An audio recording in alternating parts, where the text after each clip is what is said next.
dia akan menghindar. Tapi kalau punya pola pikir bertumbuh, dia akan menerima. Kemudian obstacle, yaitu rintangan. Ketika mendapatkan rintangan, orang yang mempunyai pola pikir tetap, dia akan menyerah. Tapi kalau pola pikir bertumbuh, dia akan bertahan. Kemudian effortnya, upaya atau usaha, dia akan misalkan nih ada pelatihan gitu. Orang yang berpikir PPT mesti akan mubazir, akan maulah gitu. Tapi kalau yang mempunyai yang PPB, dia adalah peluang, oh ya aku harus ikut, nah gitu. Kemudian kritik, orang yang punya pola pikir tetap, dia menganggap kritik itu serangan. Ih, dia akan mencari aku gini-gini gitu. Tapi kalau punya pola pikir bertumbuh, itu informasi buat lebih baik lagi ke depannya. Kemudian success other itu menjadi ancaman, kemudian PPB itu menjadi inspirasinya. Oke, dari pola pikir tetap ke pola pikir bertumbuh. Belajar cara mengenali suara PPT. Suara PPT itu gimana sih? Suara yang menimbulkan kekhawatiran dalam menghadapi tantangan dan kesulitan. Itu adalah suara PPT. Dia selalu ada kekhawatiran dan menganggap tantangan itu tuh kesulitan buat dia. Kemudian kalau suara yang PBB,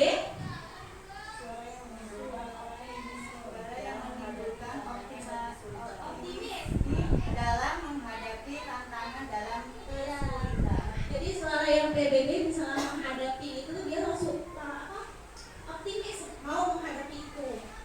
Oke. Pola pikir adalah segalanya. Jadi kalau orang yang berpola pikir bertumbuh itu biasanya melakukan tindakan, kemudian lalu hasilnya. Oke. Di situ ada pujian pribadi versus pujian proses. Jadi cara guru memberikan pujian atau kritik juga menjadi faktor yang sangat menentukan. Di situ ada dua pujian yang memberi dampak yang sangat berlawanan. Di situ ada pujian, kamu pasti pintar. Nah itu pujian pribadi buat anak-anak, bukan buat semua. Kamu pintar. Tapi kalau buat proses itu bisa ibu bisa kasih pujian, kamu pasti sudah bekerja keras nak. Gitu. Itu adalah sebuah proses. Pembelajaran mendalam.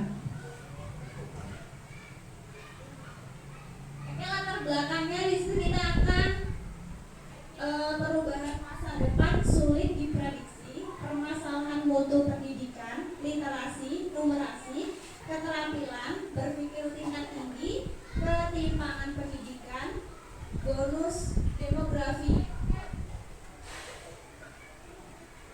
Pembelajaran mendalam. Apa sih pembelajaran mendalam?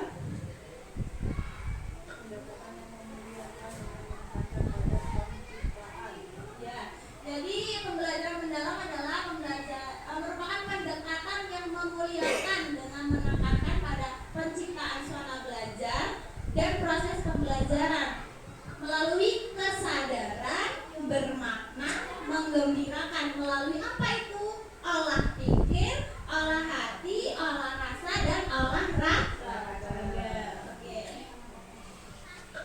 Oke, pertama itu memuliakan. Ada pembelajaran mendalam. Prinsip pembelajaran mendalam itu ada 3, yaitu ada berkesadaran, bermakna, dan menggembirakan. Kemudian menggunakan apa? Olah pikir, olah hati, olah rasa, olah raga. Kemudian mewujudkan profil lulusan 8 dimensi. Berkesadaran, apa sih itu berkesadaran?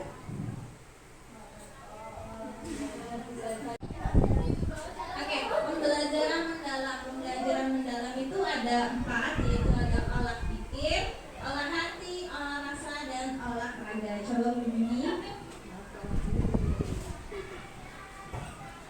Olah pikir merupakan proses pendidikan pendidikan yang berfokus pada pengesahan akal budi dan kemampuan kognitif seperti kemampuan untuk memahami, menganalisa, dan memecahkan masalah. Olah hati adalah proses pendidikan untuk mengasah kepekaan batin, membentuk budi pekerti, serta menanamkan nilai-nilai moral dan spiritual.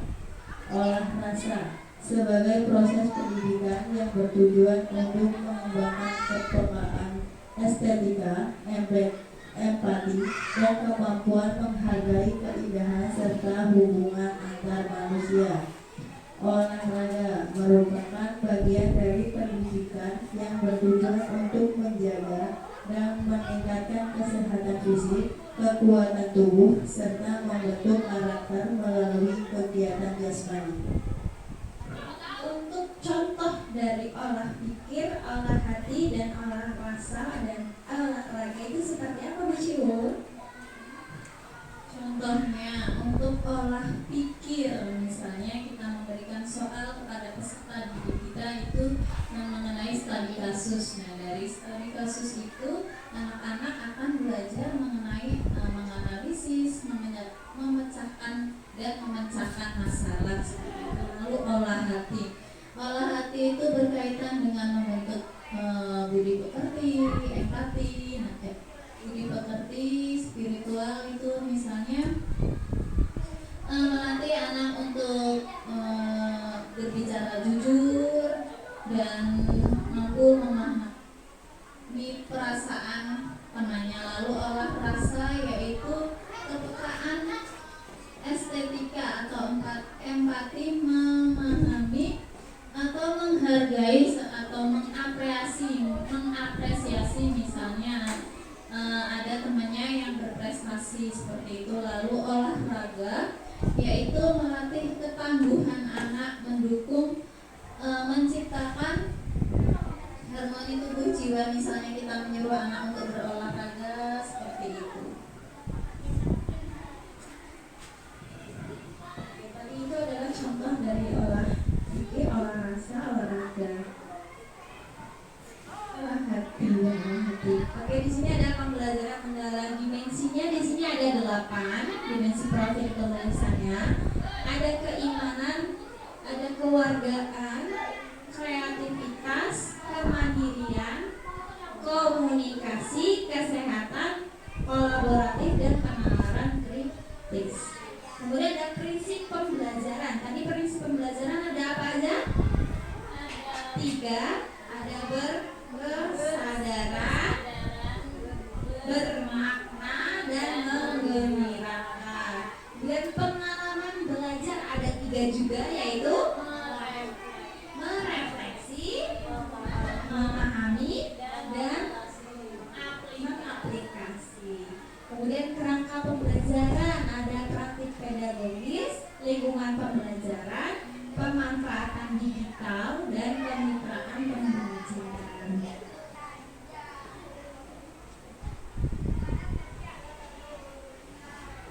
Oke, di sini yang dimaksud dengan keimanan dan ketakwaan terhadap Tuhan yang Maha Esa.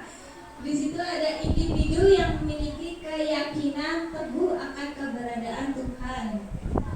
Kemudian kewargaan, yaitu individu yang memiliki rasa cinta tanah air. Kemudian penalaran kritis, yaitu individu yang mampu berpikir secara logis. Kemudian kreativitas, yaitu individu yang mampu berpikir secara inovatif, fleksibel, dan orisinal. Kemudian ada kolaborasi. Kolaborasi adalah individu yang mampu bekerja sama secara efektif dengan orang lain. Kemudian ada kemandirian. Kemandirian yaitu rasa untuk bertanggung jawab atau proses dan hasil pembelajaran. Kemudian ada kesehatan. Kesehatan itu memiliki fisik yang prima, bugar. Kemudian yang lain ada komunikasi. Komunikasi adalah individu yang memiliki kemampuan komunikasi intrapribadi untuk melakukan sesuatu. Oke, di situ ada berkesadaran, bermakna, dan menggembirakan.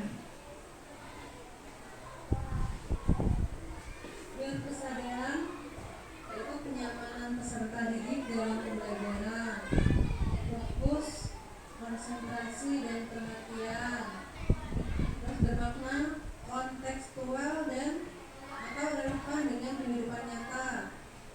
Keterlibatan peserta didik berperan dalam pemecahan masalah. Menggembirakan, lingkungan pembelajaran yang interaktif, menginspirasi.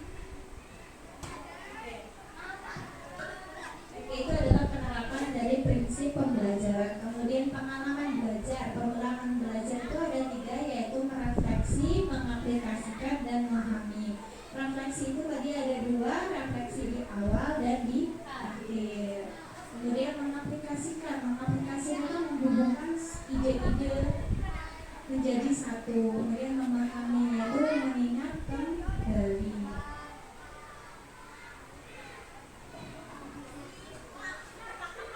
Selanjutnya itu kerangka pembelajaran. Kerangka pembelajaran itu ada 3, ada 4, yaitu ada praktek pedagogis, kemitraan pembelajaran, lingkungan pembelajaran, dan pemanfaatan digital. Oke, apa sih itu praktek?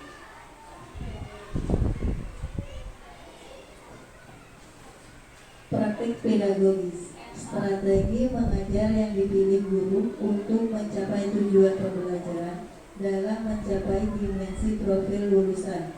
Untuk mewujudkan pembelajaran mendalam, guru berfokus pada pengalaman belajar peserta didik yang autentik, mengutamakan praktek nyata, mendorong keterampilan berpikir tingkat tinggi dan kolaborasi. Kemudian ada kemitraan pembelajaran. Kemitraan pembelajaran itu membentuk hubungan yang dinamis antara guru, peserta didik, orang tua, komunitas, dan mitra profesional. Kemudian ada lingkungan pembelajaran. Lingkungan pembelajaran itu menekankan interaksi antara ruang fisik, ruang virtual, dan budaya belajar. Terakhir ada pemanfaatan digital. Pemanfaatan teknologi digital juga memang peran penting sebagai katalisator untuk menciptakan pembelajaran.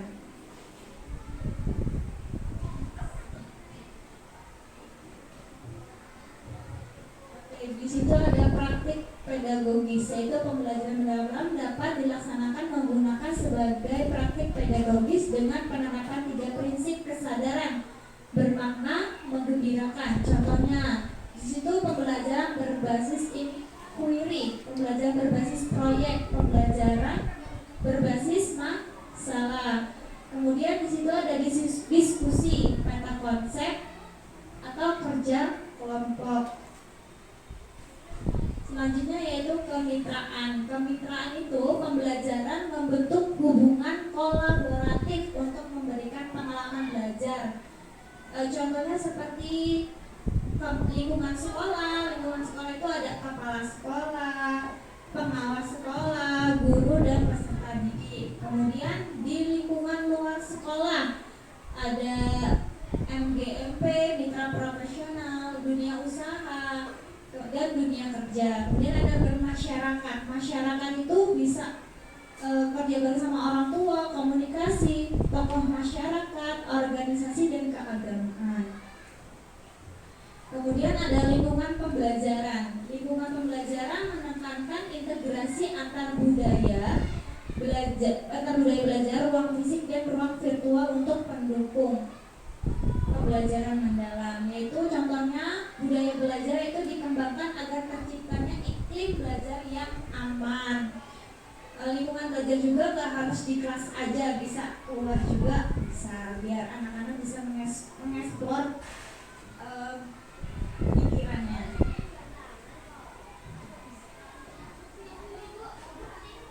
Kemudian ada pemanfaatan digital. Pemanfaatan digital itu bisa melalui video ataupun multimedia lainnya, animasi, gambar-gambar, gak harus terpatok dengan buku. Dengan pemanfaatan digital, PowerPoint juga bisa. Lagu tadi 8 profil lulusan.